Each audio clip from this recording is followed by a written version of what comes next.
Hi friends, आज के इस एपिसोड में हम डिस्कस करने जा रहे हैं आपके साथ बहुत ही महत्वपूर्ण जानकारियां जो सारी लीगल कंप्लाइंसेस डिफरेंट एक्ट्स के अंतर्गत मार्च के मंथ में ड्यू हैं।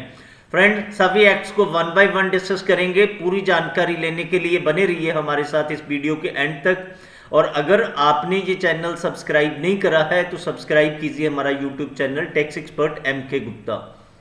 फ्रेंड्स, सबसे पहले जो महत्वपूर्ण हमारी जानकारी है वो जीएसटी एक्ट के अंतर्गत हम लोग डिस्कस करेंगे। जीएसटी एक्ट के अंतर्गत हमारी जो एक महत्वपूर्ण जानकारी है वो GSTR 3B है। GSTR 3B फ्रेंड्स, इसका क्या है सिस्टम के जिन टैक्स पेयर्स की एनुअल टर्नओवर 5 करोड़ रुपए से ज़्यादा है, जिन्होंने QRMP स्कीम ऑप्ट नहीं करी हुई है, तो उन लोगों ने फरवरी की जो रिटर्न है टैक्स पेयर्स ने 20 मार्च तक फाइल करनी है। फरवरी ऑनवर्ड ये सिस्टम बन गया भाई। GSTR 3B किसी पर्टिकुलर मंथ की फाइल नहीं होएगी, फाइल नहीं करी है अगर किसी ने, तो वो GSTR 1 फाइल नहीं कर पाएगा। तो GSTR 1 है नेक्स्ट हमारी रिटर्न, जो मंथली रिटर्न आती है। ये 5 करोड़ से अगर आपकी ऊपर है टर्नओवर, जहां आपने QRMP चूज नहीं किया है, तो फरवरी की रिटर्न आपने 11 मार्च तक फिल करनी है। और जिन्होंने QRMP चूज किया हुआ है और वो अपना IFF इनवॉइस फर्निशिंग फैसिलिटी जो ऑप्शनल होती है, तो वो फाइल करनी है, तो 13 मार्च तक कर सकते हैं फरवरी की मंथ की। फ्रेंड्स, जिन लोगों ने QRMP स्कीम का अपना वो बेनिफिट लिया हुआ है, उन्होंने अगर अपना जो फाइल करनी है, अपना टैक्स जमा करवाना है GST का QRMP स्कीम के अंतर्गत, वो 25 मार्च तक अपना डिपॉजिट करवा सकते हैं।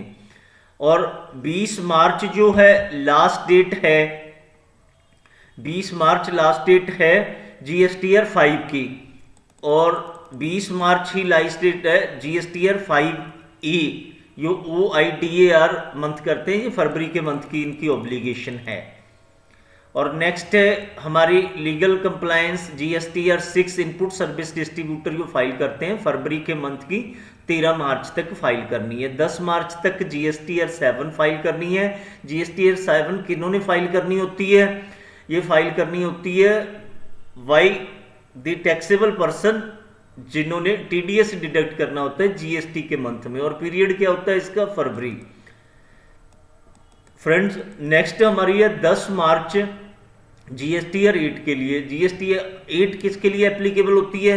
ई कॉमर्स ऑपरेटर्स के लिए, जिन्होंने TDS डिडक्ट करना होता है। और फेब मंथ का जो पीरियड है उसकी ये फाइल होनी है।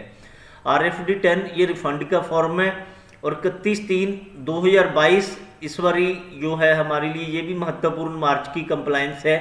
जो फाइनेंशियल ईयर 22-23 का हमने LUT के लिए लेटर ऑफ अंडरस्टैंडिंग जो हमने फाइल करना होता है, तो वो फ्रेश लेने के लिए अगले साल का 22-23 का हमने 31 मार्च तक RFD 11 फॉर्म में फाइल करना है। RFD 11 फॉर्म और लेटर ऑफ जो है अंडरटेकिंग या अंडरस्टैंडिंग फाइनेंशियल ईयर LUT 22 से RFD 11 31/3/22 तक की अगर हमने जो है ऑप्ट करना है कंपोजिशन स्कीम के लिए, तो फाइनेंशियल ईयर 22-23 के लिए, तो भी हम इसमें कर सकते हैं।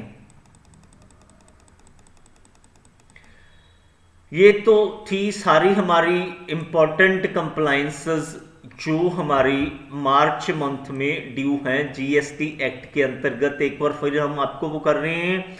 नेक्स्ट हमारी जो कंप्लायंसेस ड्यू हैं वो है इनकम टैक्स एक्ट के अंतर्गत। इनकम टैक्स एक्ट के अंतर्गत कौन सी हमारी कंप्लायंसेस ड्यू हैं? TDS डिडक्ट करा है आपने फरवरी के मंथ का, तो वो 7 मार्च तक डिपॉजिट करवाना है। और 15 मार्च को ही एक महत्वपूर्ण कंप्लायंस है, जो चौथी इंस्टॉलमेंट है एडवांस इनकम टैक्स की, वो आपने जमा करवानी है। और 15 मार्च जो है रिटर्न ऑफ इनकम के जो फाइल करने के लिए लास्ट डेट है। किन लोगों के लिए ये एप्लीकेबल है? जो कॉर्पोरेट असेसीज हैं, नॉन कॉर्पोरेट असेसीज हैं, जिनकी बुक्स ऑफ अकाउंट्स ऑडिट होनी है, जहाँ पार्टनर्स हैं किसी फर्म के, जिनकी बेसिकली जो है बुक्स ऑडिट होनी है। और the spouse of such partner, जिनकी, चलो स्पाउस वाली प्रोविजन, जो पार्टनर है मोटा मोटी आप याद रखिए कॉर्पोरेट क्लाइंट है। कॉर्पोरेट असेसीज हैं, नॉन कॉर्पोरेट असेसीज जिनकी बुक्स ऑडिट होती हैं, या वो पार्टनर हैं उन फर्मों की जिनकी बुक्स ऑडिट हुई हैं, उनके लिए 15 मार्च लास्ट डेट है। नेक्स्ट है जी हमारी return of income for assessment year 21-22 है। ये किन लोगों के लिए है? अगर 92E में उन्होंने स्पेसिफाइड जो है इंटरनेशनल और स्पेसिफाइड डोमेस्टिक ट्रांजैक्शंस में उन्होंने रिपोर्ट 92E की सबमिट करी है। और 2 मार्च लास्ट डेट है हमारा टैक्स जमा करवाने की। कौन सा वो करवाने की? चालान कम स्टेटमेंट। जो टैक्स हमने जमा करवाना होता है अंडर सेक्शन 194 IA, IB और IM। ये जैन का जो मंथ है, ये इसकी जो आपने TDS काटा हुआ है जैन मंथ में, तो उसको जमा करवाने की आखिरी डेट जो है 2 मार्च है, तीनों सेक्शंस में IA, IB, IM।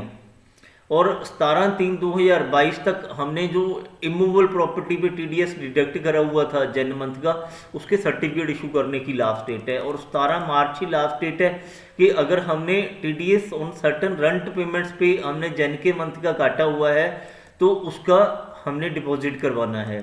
और 17/3/22 ही लास्ट डेट है TDS सर्टिफिकेट इशू करने की, अगर TDS हमने 194M डिडक्ट करा हुआ है।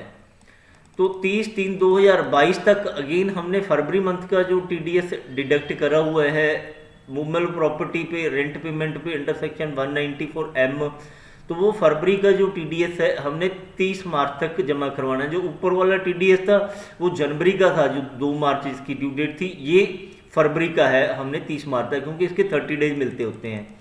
आधार लिंक करने की जो लास्ट डेट है वो इस बार 30 मार्च है। इसको अगर किसी का रहता है लिंक करना तो वो करवा ले, नहीं तो वो जो इसके नंबर्स हैं डीएक्टिवेट हो सकते हैं पैन नंबर। और बिलेटेड रिटर्न है, अगर किसी की रहती है रिटर्न नहीं फाइल करी, जहाँ रिवाइज रिटर्न करनी है तो वो 31 मार्च तक कर सकते हैं। अगर 31 मार्च तक नहीं करते तो बिलेटेड वाला चांस भी खत्म और रिवाइज करने वाला भी खत्म। कोई गलती रहेगी, कुछ रहेगी तो इसमें सुधार किया जा सकता है।